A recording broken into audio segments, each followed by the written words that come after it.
All right, welcome everyone. Thank you for coming to Valora's webinar series. This is our final webinar of 2025, which must mean it is December.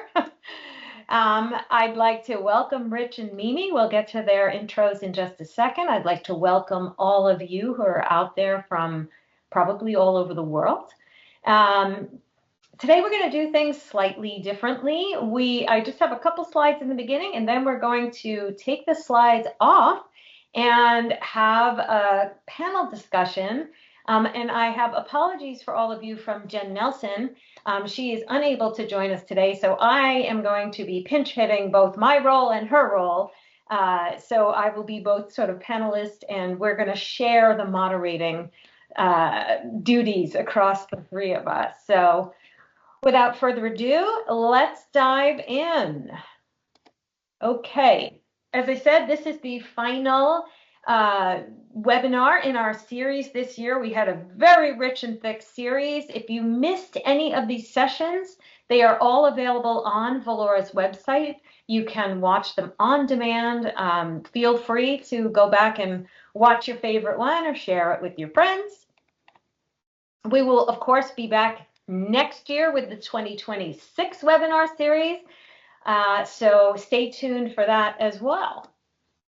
Just a couple of housekeeping items. You'll notice at the top of the screen there's a Q&A and a chat area. Both of those are open to all of you.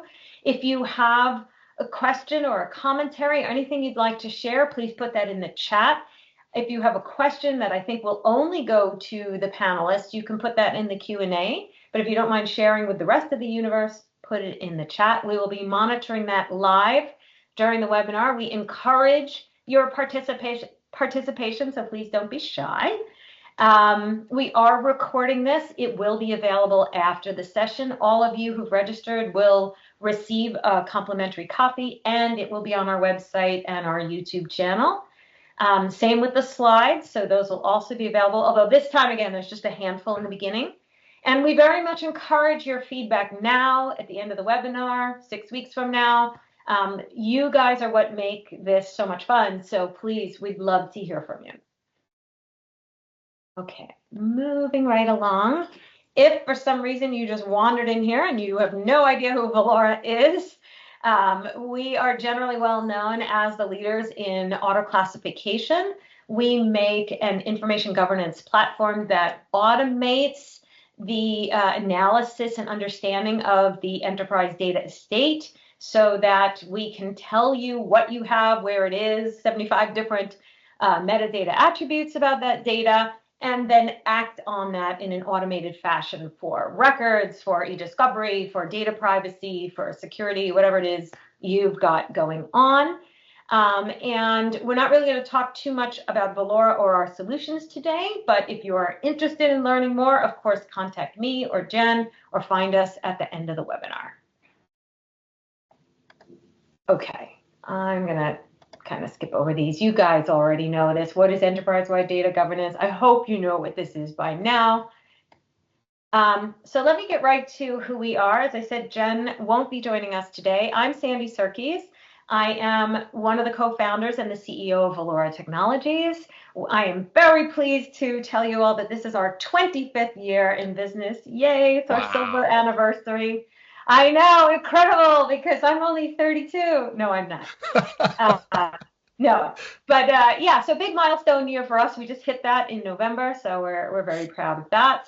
And I tend to speak about many topics in information governance, certainly as relates to auto-classification, to enterprise data management, and the integration of these different disciplines that are all ultimately sharing the corporate data. Mimi, tell us about yourself. How do you do, everyone? Well, first of all, may I wish all of us to, from us to you and yours, a lovely holiday season. My goodness, we have certainly earned it this year, haven't we? I am an enthusiast for data, records, information governance. My great privilege in the course of my career is to take complex, uncertain situations and make simple but hopefully elegant solutions out of them. I absolutely love the opportunity to align my organization with industry regulations, standards, best practices, and then technically express them in respective environments across the organization. So that's been my great privilege and joy, to lean in with curiosity to sandbox environments, make sure the translation of policy to technical environments makes sense, and then deploy them accordingly, hopefully reducing risk, delivering value, as well as a certain targeted ROI to my employer. I have the privilege of knowing so many of you, but I want to express once more my gratitude to Sandra and Rich for this lovely opportunity to share an hour with them and learn from them as much as learn from you, the audience. So thank you for being here, and we wish you again the happiest of holiday seasons. Rich, tell us about yourself.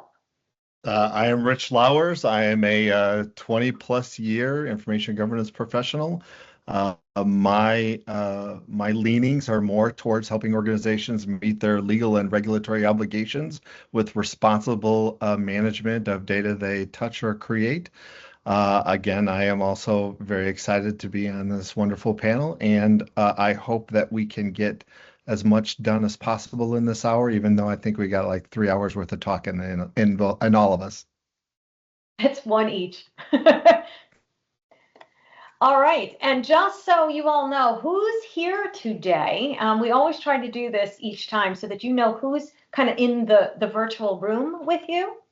So heavy tilt towards records and information management, not surprising, but a healthy smattering from some other areas. And then also, what are your challenges? And we always have this at the end, the oh my God, everything, and it's always the big winner. So this time is no different. These are the challenges that you are all facing. And it's amazing too that the most prominent one is still today as we close out 2025, file cleanup and rot reduction, everybody's favorite. That's possibly because we just keep making more of it as we go. Okay, oops. So now's when we're going to dive into the first of our panel things. I'm going to actually take my sharing off because I think it will serve better to be in, kind of panel formation here. And then I can use my cheat sheet too. Okay.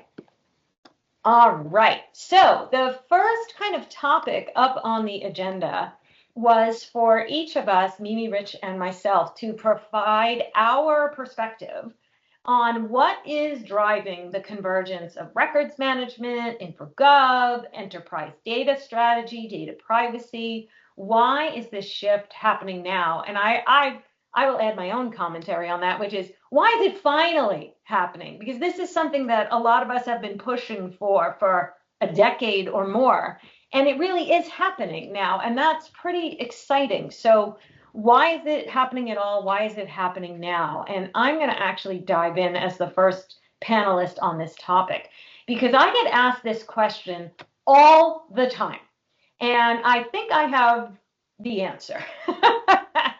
So I've narrowed that down to 4 bullet points. Why is this happening? Why is it happening now? And the first is that data is now coming at us from an infinite variety of sources. It's not just data I generate or my colleagues or a customer. The systems themselves are generating almost more data than the people are at this point. So the data that we are receiving is increasingly automated, AI generated. It is outpacing even sort of a human ability to create data. We are now creating data at automated speeds.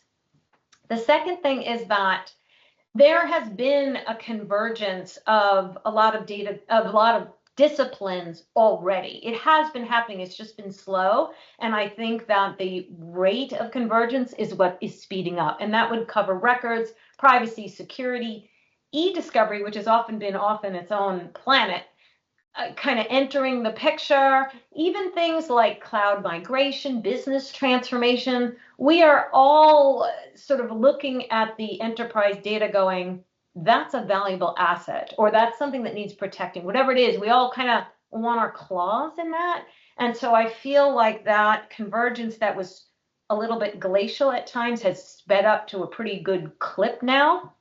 And part of what I think is driving that is there this sort of general zeitgeist economic pressure to do more with less. And so that is, that's a clever catchphrase meaning efficiency.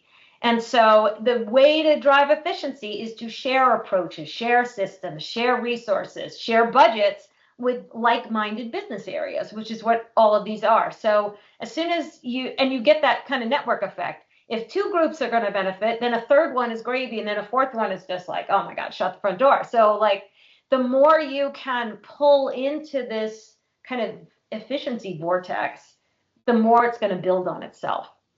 And then my last bullet on that is, of course, AI. The rise of AI has finally made not just us, I'll bet most people on this phone call were already there, but maybe the rest of the organization or the rest of society has made us comfortable with technology performing work, which in the past we were always kind of skittish. I can tell you from 25 years in this business, when we first started out, we were constantly proving actually software can do these things. And today, nobody really bats an eyelash. Of course, software can do these things. And so if you think about it, just think about how much of our day-to-day, either personal or professional activity is us interacting with systems rather than other people. Banking, retail shopping, entertainment, medicine. Pick your topic. Chances are you are at somewhere in the sequence interacting with technology, if not outright AI. And so that ubiquity has made everybody comfortable with the idea of letting machines take on these tasks that historically only the most esoterically trained humans could have handled. Who else could handle that, that records retention schedule as 1,700 buckets? That's actually a relatively easy task today with software. So I feel like AI has sort of leveled the playing field and made it acceptable to have technology help with this convergence. So those were my 4 data points. Rich or Mimi, jump in. Well, so I would agree with you very much on the volume and velocity angle, right? And that we have voluntarily created a lot of data, but involuntarily, I think that data that is being forced upon us by systems or by applications or by obligations that we have to be aware of things that are happening. I'll use information security as a good example, in that there is a tremendous amount of obligations organizations have now for just monitoring their security, not just acting on things they find out, but proactively monitoring and being aware, which has made us have to look at these large volumes of data. And the mere fact that we are touching that volume of data to be able to make a decision or to provide a machine to make a decision for us means now we have a much larger corpus of records, because we are now making business decisions on these volumes of data, or we are allowing machines to make business decisions that we may have to defend ourselves on in a litigation event or a regulatory event later, right? So again, the volume and velocity, I think, has really made this. And I think also the value of clean data you can trust has been doubled or tripled by some of these AI innovations. I got to say that I've had lots of conversations about good, clean data because of failed AI initiatives that organizations have kind of turned on and realized that, their data was bad. It brought me, back from the federated searches from, 20 years ago almost, saying, oh, we're just going to turn on federated search and that way we can find everything. And then they found everything and realized not everything was true, not everything was truthful, not everything was appropriate. And I think we're back to that again. All right, Mimi. I would agree with that. Copilot, let's be very frank with each other. Copilot is search and retrieval on steroids. essentially. And the hyperbole of data is the new oil. Okay, I get it. We said that to ourselves 15 years ago. This industry has learned, the governance industry has learned a lot about itself since then, that I think is of tremendous value to our AI vendors. But I would advocate that people, talent is actually the new oil, because we're only limited by our imaginations when it comes to implementing process efficiency and reducing that risk for our organizations. So if we can pivot from data is the new oil to people and talent is the new oil, if corporations can begin to see that through the AI pipeline of projects that are being submitted, those ideas, and of course evaluated by the human in the loop piece, I think there's no end to the profitability of what can be achieved. So let's just pick right up on that, Mimi, because is the value proposition of data governance changing as AI becomes embedded everywhere? What do you guys think? I honestly believe that it's not changing. I don't know that we've done, as records people, I don't know that we've done all of the lessons learned sharing out with more formal data governance programs, because for example, I was thinking about this in the past week. We were very sure in the deployment of a communication network across our enterprises in the form of records coordinators. With data governance programs, now you hear of data stewards. Very similar role. But when you think about it, with the introduction of agents in 2026, that is going to, because that's the big theme, is everybody, all the big Cadillac environments are deploying agents, both at the user level and the administrator level. That puts the onus of responsibility on all of us. Now, us records folks, we learned that 10 years ago. Data governance programs are catching up. So number one, I think the sharing out of lessons learned to help data governance programs in our organizations understand and reduce that bell curve, that learning curve, is super important. I also think that there are new tools that we can take advantage of, formal tools, enterprise PMOs, project management, program management, portfolio management approaches. That list of extended stakeholders you were referring to, earlier in this conversation, Sandra, where we can have more interdisciplinary conversations among specific user groups across the organization, specific teams across the organization. So it's similar, slightly different, but an opportunity to learn more about how our business operates, which I find, guys, I'm pretty Pollyanna. I find that an opportunity as opposed to a challenge or a speed bump to governance progress. Rich, what are your thoughts? This is why I like speaking with Mimi, because my perspective is that the trust in these automation capabilities is what allows humans now to hyper focus on the things that are important to them. I don't care about classifying and categorizing data. It is by far the least thing that I ever want to do. But if I can trust a machine, or if I can engender a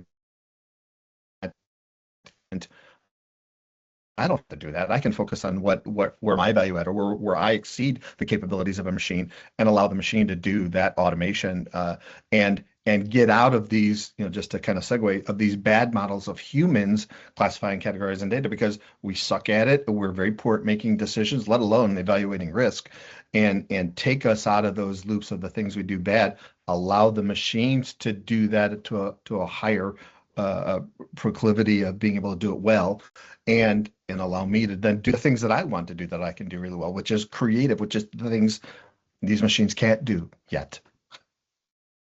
I think that the role of, whether you call it data governance or information governance, and I understand there's a subtlety there, I think that the role really is changing, because I think that those people and those departments in organizations are becoming ever more strategic, because those are the folks that understand what the data estate actually is and contains. So they are becoming these kind of go-to gurus What do we have? I'm looking for something that will help us solve blah, or where is our risk, or what, you know what I mean?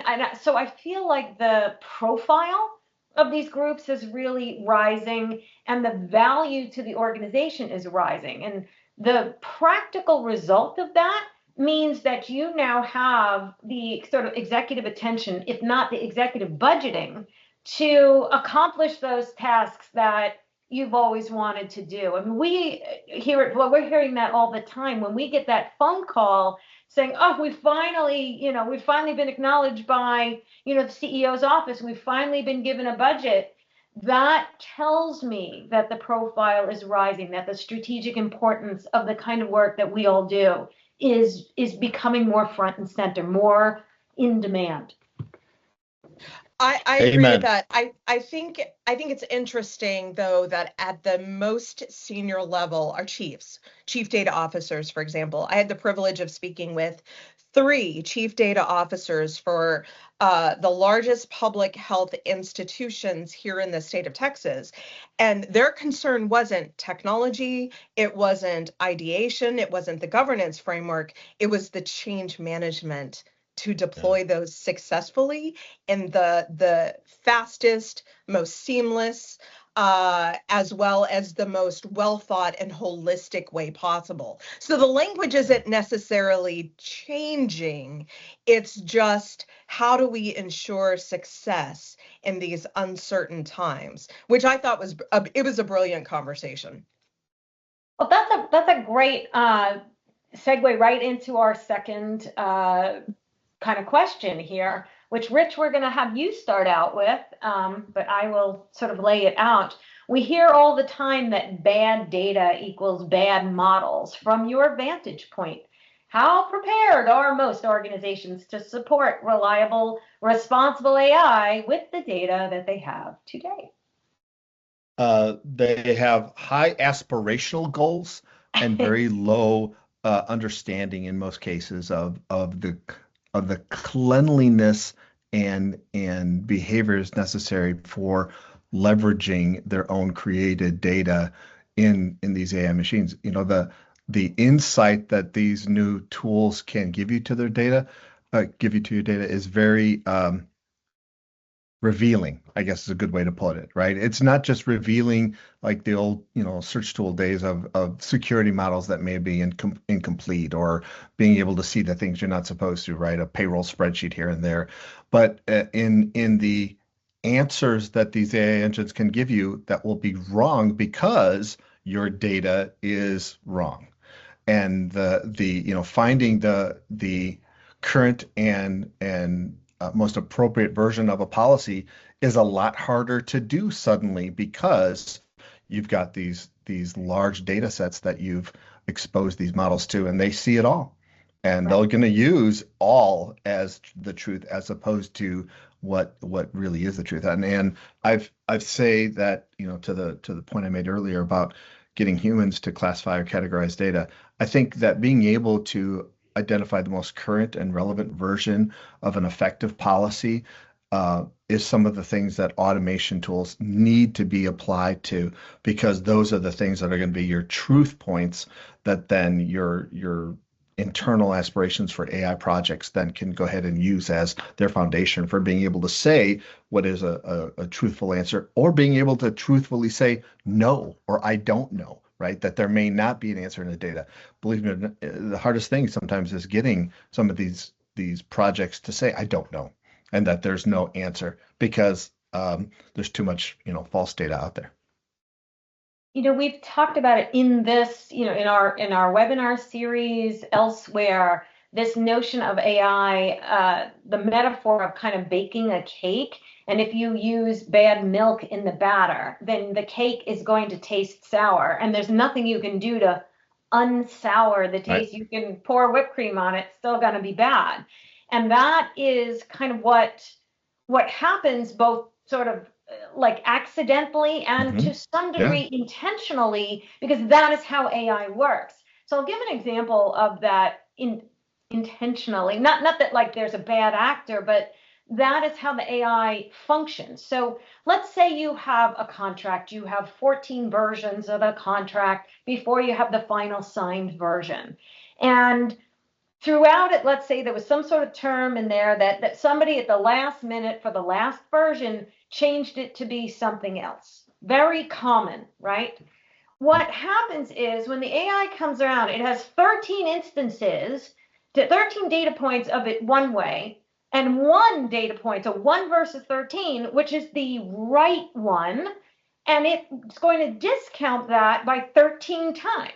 So it is not going to show that as the most prevalent or the most likely. It's going to choose the 13 instances. And so now there you have baked the cake with sour milk. And it's very, very tricky now to undo that. Basically, the only way to undo that is to literally throw it out and clean your data and start over. Somehow indicate to the AI, no, no, no, this is the executed one. And by the way, it would be great if that was always the answer, but it's not. There, sometimes you want the originating one, or you want when did blah, blah thing change, or how many people signed off on it at this level. You have to be more sophisticated than that, and you have to consider analysis of the data prior to letting the LLM train itself. And our history of bad habits can be very, very difficult to try to weed out. And in fact, to things Mimi and I have talked about in the past, it is so important to use change management as a part of creating new and effective programs and processes, because you've got to weed out a lot of those bad habits. And in some cases, you're better off if there were no habits as opposed to trying to fix bad habits. Then that's I'd say more than 60% of most projects is having to have that change management and guiding people through utilizing new tools, utilizing new processes to hopefully create a better foundational set of data. Yeah, and I'll conclude our comments on the second question by simply observing that I do not miss the days when I was asked, how should we format naming our files in SharePoint? No. I don't want to go back to those days. Thank you very much. It's a whole discussion right here. Reminds me, I once saw a comedian who he was like comedian by night and was like a dental hygienist by day. And the whole shtick was like, do you think that eating a Tic Tac in the waiting room is going to undo 30 years of bad dental hygiene? And I'm like, there it is right there. Yeah. Exactly. Okay. Speaking of auto classification, Sandy. Yeah. Right. Perfect. Let's go to point 3. So, I'm sort of talking to myself here. Auto classification tools have matured dramatically. How would you describe the role modern auto classification plays in creating AI-ready, well-governed content ecosystems? Sandy?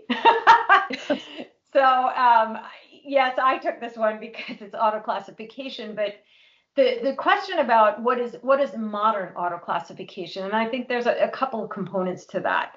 The first is that auto does not mean type it in by a human, okay? And we still hear that. There's classification, there's auto classification. Auto classification is software deriving the values. And if you're using a little cheat, like, yeah, same as last time, that doesn't count, okay? We mean actually analyzing each piece of content uniquely and classifying it. And again, a more modern approach is within context. Is this the one that matters? Is this the one that came from legal? Does this have something materially different than that other one? Does this phrasing suggest something risky? Another example of that is, again, being aware of context. Something like, how was this information obtained? Was this obtained during a specific transaction? And how is it now being used? Is it being used beyond the original scope of how it was obtained and the basis under which it was obtained? Then we're, treading on risky territory. So modern auto classification is not just allowing tags to be created. It's creating tags automatically. It's in some cases being dynamic about tagging. Tags can change over time.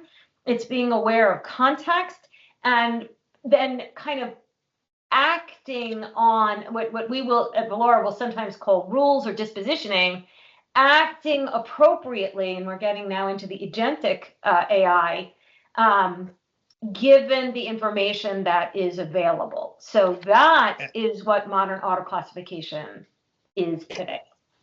And the key part of it, when you say modern, is the removal of the burden of having to create the skeleton of your taxonomy for your business process or for your organization or for your department, and allowing these tools to be able to reveal what your not only business taxonomy is probably going to look like, but also getting the folksonomy connections to, it's this formally, but your team calls it the brown sheet. Why? Because 20 years ago it was a 4-piece carbon printout of something, and the brown sheet went to accounting, right? The all of those connections that are incredibly difficult and usually became a barrier in many IG programs to try to figure out, what does your company call this? What do people really use this data for, and how do they relate to it? All of those things now can be revealed by these tools so that it can not only suggest the correct kind of organizational structure, but tell you how it's used in your organization and how that language goes between phases of the process. And to your point, Rich, some of that comes from the records retention schedule. I'm going to bring an oldie but a goodie, reference that in our conversation. But it's not just that. It's sitting down with teams and saying, what do you call this piece? And mapping thoroughly those business processes, which doesn't necessarily, as busy as organizations are, doesn't necessarily happen to the fullest extent that it should. For example, a major corporation in a Fortune 10 can not have a list of full legislation requirements that it must adhere to according to industry best practices. That is still possible today. I think with the introduction of AI, with the introduction of advanced technology, there is this strange juxtaposition between we need to hurry and make ROI as fast as possible, but we don't have some of the major, the basics in place, the fundamentals in place. So depending on where the governance, the records data information governance program likes to play, feel comfortable playing, they can be service providers. Again, just lean in with curiosity, get a little brave, and have those conversations, because downstream it benefits the automated data classification that will happen if you get enough interested stakeholders and that executive sponsor involved in the eventual outcome. Everybody, I had the great privilege of implementing automated data classification and protection recently in my past in my previous work life, and the amount of effort that it took to get 100% automated data protection and classification in our collaboration environment was surprisingly few amount of months. We're talking 9 months from beginning to end to sit down, align everyone, assess every possible outcome, scenario build, make those decisions, deploy.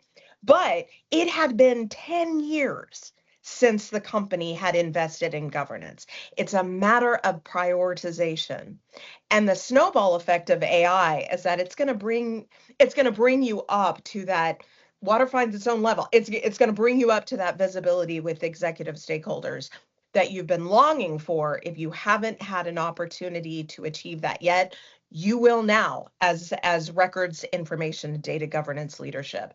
And we look to you to be on the next in the next cycle of lessons learned to share out all the wonderful opportunities that you sought and successfully achieved. So, Mimi, you bring up a good point. Where is human oversight still essential, whether it's auto classification or AI generally? Where do we need to put humans in the loop? So there's 2 points that I have found the most useful so far in the past 2 years. Number one is the original assessment of artificial intelligence pipeline projects when you're setting up the MVPs and the pilots. Anybody within the organization should feel free to submit an idea to the AI team or the interdisciplinary in technology or the interdisciplinary team to technology and legal and compliance. Submit your idea, and then for a very expensive hour, make no mistake, there is an oversight of the idea submittal in an opportunity card, which it's a one-page slide, outlines not only the who, what, when, where, why, all of the details, the potential ROI, but also in a Cartesian coordinate system, the risk versus value. Yeah. Now, that conversation should last, as in the interdisciplinary group oversight. Hopefully you can begin to automate that process when you have enough data. But I think organizations should be prepared to invest in that for at least 6 to 9 months. But by bringing everybody together and having that prioritized conversation, you get an idea of, okay, what are we absolutely not willing to invest in because it's too risky, versus this is low risk, high value. Let's go for it. You start to get those data points from those conversations. The other is, of course, human in the loop oversight on red teaming. That you have to be committed, you as in the organization has to be committed to adjusting the risk versus value scoring system as MVP and pilot projects begin to report back in their progress. I have to agree with Mimi in that getting these opportunities for improvements kind of cataloged and making it very free and comfortable for people to submit them, I think is the best opportunity rolling into 2026 for us to find things that we can do now that we couldn't do before, that are force multipliers for organizations, because we don't, people who know how to make these tools don't know what they could be best used for, and bringing the knowledge of what technology capabilities are into what are the challenges for the organization, or what are the business priorities for next year, and how can these things, really reinforce each other. That's still going to need humans, I would say, at this point. And I would add to this almost a little bit more like a layer down from there, which is in the Oh yeah. practical implementation of things. And I don't want to give too much away right here, but I just got my notification that I'm going to be speaking about this at ARMA Info Next, so I will give them a plug. But I'm going to be talking about AI model collapse, which, if you're not familiar with that concept, is when the AI becomes so interdependent on itself that it is not getting any kind of outside feedback, and it will eventually collapse. And it is surprisingly fast how fast that can happen, how easily that can happen. So the human in the loop basically prevents that from happening, because the human has the ability to hit the brakes, to alter the course, or to say that's wrong, that's right, go that way, don't go that way. Right. That is where the human, almost like kind of like a traffic cop or an auditor of the system, becomes utterly essential, because otherwise the system is just going to basically eat itself to death. And so I hope that brings comfort to some people, because everybody's like, oh, AI is going to take my job, AI is going to do all this work. No, because AI will eat itself alive. There has to be direction, thought, course correction, and that sort of contextual or kind of historical, like you guys are describing, knowledge to inform the direction of that activity. The uncertainty that we're trying to remove from humans doing classification and categorization is also the same uncertainty these models need in order to stay fresh and continue to make and recommend good decisions. So it's an incredible paradox that, again, that's another hour, webinar we can talk about it. This is where I get on my Matrix the movie kind of soapbox and say, well, in that movie, Yeah. All right. Well, again, we are just naturally segueing right through Yeah. these questions. The next one up was about the human machine, kind of combo workforce. So, Mimi, this one's to you. Let's talk about the human side of automation. AI is becoming democratized across workflows. What does that mean for the workforce and for the skills people need? Yeah, thinking through this, and again, I tend to be very optimistic, very Pollyannish about this, certainly. But I think it's a marvelous opportunity for independent study, as well as a great leveler of, despite the multiple generations in the workplace. I think AI serves as an opportunity for veterans who have been with records teams for 25 years to upskill.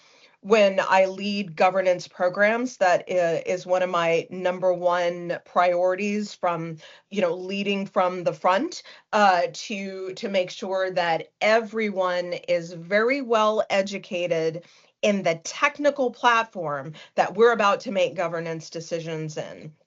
It's not just about writing the authorities anymore. It's also about translating those authorities into technical expression in the platform we're all making a decision on. So I believe greatly in the opportunity of upskilling and having great conversations around potential. The only limit, honestly, is your imagination and what you want to bring to the table. Everyone should get the chance to speak at that table too. So I make sure in the interdisciplinary program teams that I set up, that if someone is not speaking up, I draw them into the conversation to make sure their voices are heard. That to me is the ideal program call and response loop. Now, having said that, there are colleagues who are approaching, and this is the big elephant in the room when AI is introduced. Am I going to lose the role that I have right now because of the technology?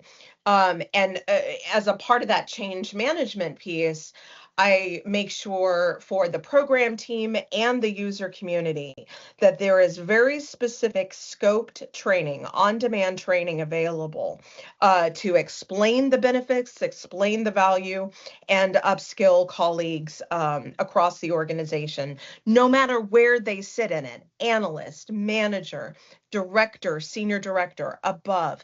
Everybody has access to that education, because a part of this, the reality is, you can't lead a horse to water, but you certainly can encourage it to drink it. So, broadly speaking, access, education, and the willingness to invest in upskilling is something I highly encourage, both in my user community as well as the administrators for those environments. I would say that it's skills, but it's also making sure that the context of the business values are still in there, right? Creativity in finance is highly rewarded. Creativity in accounting is a felony, right? So there's really some very specific kind of guidance as an organization where you want to say these are the things we want to do. We don't want to, use this to inappropriately influence, customers who are, minors, right? We want to do the right thing, and we want to still wear the white hat as an organization while using all these tools that can do amazing things. So let me ask you both, right? Here's the $1,000,000 question. Is all this AI and automation, is it going to threaten people's roles, or is it going to create opportunities? And specifically, is it going to threaten information governance roles or create opportunities? No, it's all about, it's the gamification. We live in this amazing era of digital transformation, and it can be a very enjoyable endeavor, but certain ground rules have to be made. For example, technology can't delete anything without legal and compliance's buy-off. So is there a sharing of the ROI from that activity, for the internal review boards? Or is it the budget owner's responsibility and therefore the benefit that they can report to the oversight, the internal oversight boards? Simple questions, once they get answered, it's only a case of, everyone's willingness to prioritize the upskilling. And I believe in, ask anyone. I've studied all my life. I've done the independent study in different pursuits. And quite frankly, I think that's something we all share in common, governance people. We governance persons want to be abreast, if not ahead, of future-facing technology. I think it's a language that we all speak. Rich? Well, I think that the idea that organizations can automate out the need for information governance professionals is a fallacy. But being able for us to bring that automation to help business priorities and business goals be achieved quicker, faster, better, yeah, I think that's even more so now because we the forensic knowledge we have of the organization and looking at the end of the tail of all of these records, bringing that forward into the business goals of today is the advantage we have. And we need to really bring that to bear yet again, in a very strong way, utilizing these great tools. I completely agree with that, Rich. I am firmly in the this creates opportunities camp because I feel like we will have so much more knowledge that for most of kind of the existence of information and governance, when I'm not talking about physical records, but for electronic records, we're sort of operating in the dark. We don't really know what these things are. We don't know where they are. We don't know what they say. And yet we're being asked to provide judgment, to provide legal standing disposition on them. These technologies change the game and kind of, take the blindfold off and go, oh, here's what you actually have, to the point of, and this one's more important than that one. So I feel like the opportunities just kind of explode from that. It reminds me of, and now you'll see how old I really am, is that scene in The Wizard of Oz where suddenly she wakes up and everything's in color. And that is what this feels like to me. I feel like we are waking up into color and going, whoa, look what I can do with this. And so I feel like there's just tremendous opportunity there. What I think is going to fall away or be subsumed by AI is the drudgery stuff, the manual classifying of things. This thing they're going, oh, it's 90 days again. I guess I better see what's past retention. Like that kind of rote junk. Not that it's junk in value, but junk in terms of skill. Can be handled automatically. Good riddance. I almost view that like a dishwasher. We still have to wash dishes, but the dishwasher is doing. I have to place the dish in the dishwasher, but beyond that, let it do the work. I feel like that is the role that a lot of this is going to play, that I can do more important things than wash dishes. Well, one of the great things about the chat participants, if you guys see any insight into value or how our roles are being perceived differently in this model of AI tools, let us know. We obviously we see a very narrow part of the things that we're working on, but all of you, especially some of my colleagues, Donda and friends, what are you seeing? What are you seeing that is either opening the eyes of the business or maybe clouding their vision a little bit with some of these, tools with a lot of promise and not a lot of revealing? The other piece of that too is, and we had a common saying at my previous employer, we're building the plane as we fly it. And that was a great leveler for everyone.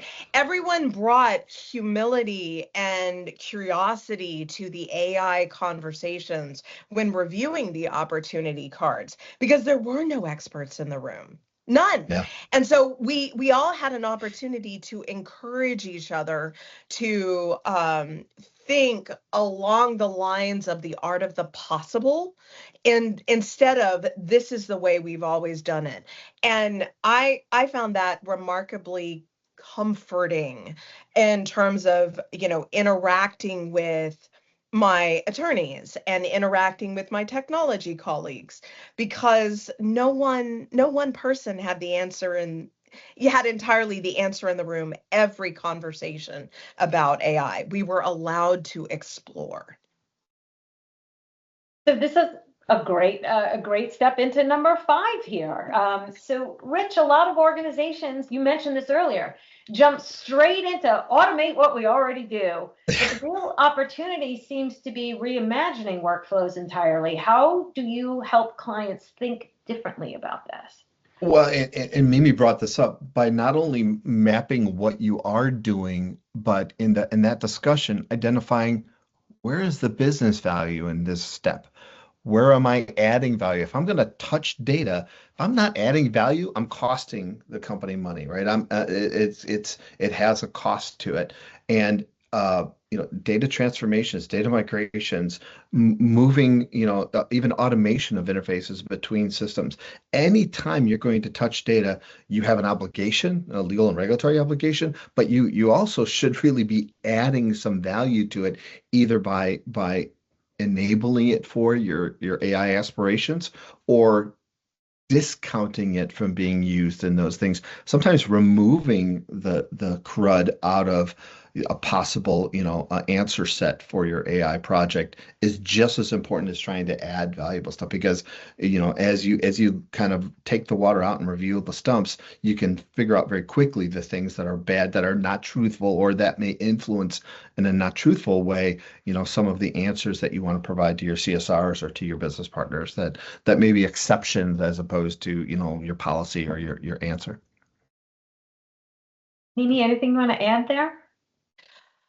You know, when it comes to, it's interesting. I'll share a brief anecdote. There was an internal debate in the past 2 years at my previous employer around, do we introduce the Cadillac software's AI functionality this early in our governance and maturity approach? And there was a business process related to that introduction. And I sat down with several of our business leaders, and I said, okay, we have this section of the process written out, but not illustrated. I fully illustrated the business process. And in so doing, we discovered that the introduction of AI functionality in these Cadillac softwares already had a supporting business process. With the introduction of one or two new tasks, small tweaks in the business process illustration, the visualization of it, we had the opportunity to very quickly enable AI functionality in different platforms. My point being, all it takes is reminding everyone we have stakeholders, we have invested parties, we have business processes to support this. We just need to pivot, tweak certain steps to enable and therefore, introduce these capabilities within our organization. I think there are certain fundamentals that no matter the size of the company, there are opportunities to shore up the authorities and the visualizations and the reporting to enable good governance, and therefore keep the human in the loop, as well as achieve that ROI, that mythical large number that every organization, depending on what it's targeting, can return to itself. And I'll equate reporting with measuring, being able to Right. measure those Right. illustrative steps, because, to the point about automation, being able to measure what that cycle time is, and being able to show how you can either compress that cycle time or eliminate steps with some of that automation, incredibly That's right. important. Yeah. Critical success factors beget KPIs, essentially. Yeah. Well, so we have about 5 minutes left, 6. And so I'm going to jump all the way to our last kind of question. As predicted, we got through about half. So stay tuned, everybody. We may have a part 2 coming down the line at some point. Let us know, actually, if you think that's a good idea. Let us know in the chat. So the kind of the takeaway question today was, what does modern information governance look like in 2026? We're almost there. If you had to paint a picture of a truly modern information governance strategy in 2026, what does it look like? Well, I have a desire from a modernization perspective of being able to trust automation for disposition of routine records and allow the exceptions to be the only things that a human has to manage or has to make a decision on. And that, I can go ahead and say I have a comfortable method for culling out information I need to have on hold or preserve from a regulatory perspective. Everything else I can feel comfortable with in an automation for disposition because no one wants to do it. No one wants to do those disposition reviews. And, that, like, to your point earlier, every 90 days I got to do something, everybody's got a full-time job. They don't want to have to do that, Right. your information governance job or feel comfortable with it. Let the business agree on the rules and let the rules at least be able to meet the volume and velocity of data we're creating so that way we can kind of get over this Matterhorn of data retention. I would like to see, I don't know if this will happen in 2026, but it would suggest to me that this is what a forward-thinking, progressive, modern information governance universe would look like, is that the IG team is elevated to similar stature as the information security team.